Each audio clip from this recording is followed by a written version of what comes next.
Good morning and welcome to the Decade in Review. Today we'll be looking at the 2000s to 2010s today. And I have Izzy starting with 2000s and 2001.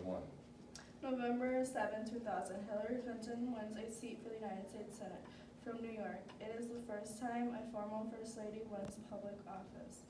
Some say she was a carpetbagger since she never lived in New York until her and Bill Clinton bought a home in that state she was popular in. September 11, 2001, terrorists hijacked 4 U.S. airlines and crashed them into the Pentagon and the World Trade Center in New York City. The attack of 2 plane levels the World Trade Center and causes nearly 3,000 deaths.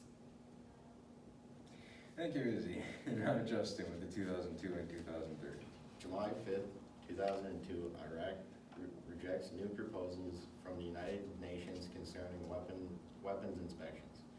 The inspections were part of the ceasefire agreement and terms to surrender in the 1991 Gulf War. On September 12th, U.S. President George Bush addresses the United Nations and warns the members that Iraq presents a grave danger to the world.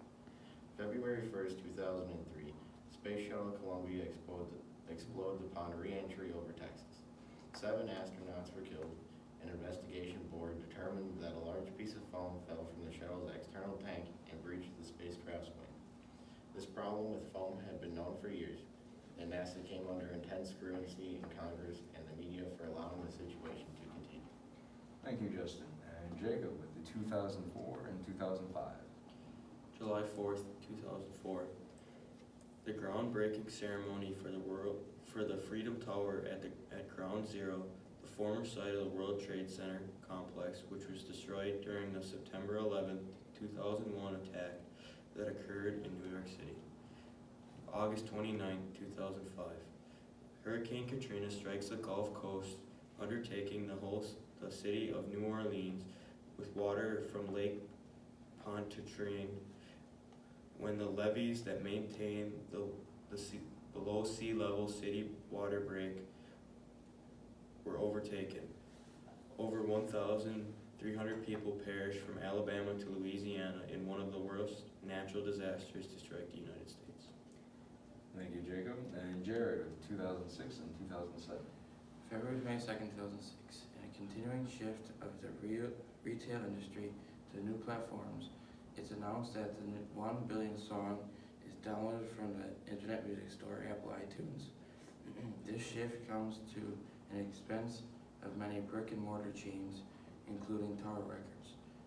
December 13, 2007, the Mitchell Report on the steroid scandal in baseball is published. It recounted a year-long investigation in the use and abuse of performance-enhancing drugs over a 2-decade period, including steroids and human growth hormone. Nearly 90 players were named. The report urged enhanced testing to stem the problem and a look-forward attitude to restore the integrity of the game and its statistics. Thank you, Jared. And then August 29th of 2008, John McCain chose Sarah Palin as first-term governor of Alaska as his running mate, making the contest between Barack Obama and himself the first time a presidential election included both an African-American candidate and a woman amongst the presidential and vice presidential nominees for president among the Democratic and Republican tickets. And December 1st, 2009, President Obama announces a surge of 30,000 additional troops in Afghanistan to stem increased efforts by the Taliban in the country. The surge was suggested by military officers and was not popular with the liberal base of the Democratic Party. The war in Afghanistan started as a response to the terror attacks on 9/11, 2001. Then in March 25th, 2010, the U.S. House of Representatives finalized the healthcare legislation approved by the Senate, extending health benefits and insurance to most Americans. The legislation, the Affordable Care Act, passed on a partisan basis by the Democratic majority, has caused a significant rift within the public, who disapproved of the bill and is expected to test the Democratic Party's hold on both houses of Congress during the midterm elections in November. And this concludes the Decade in Review.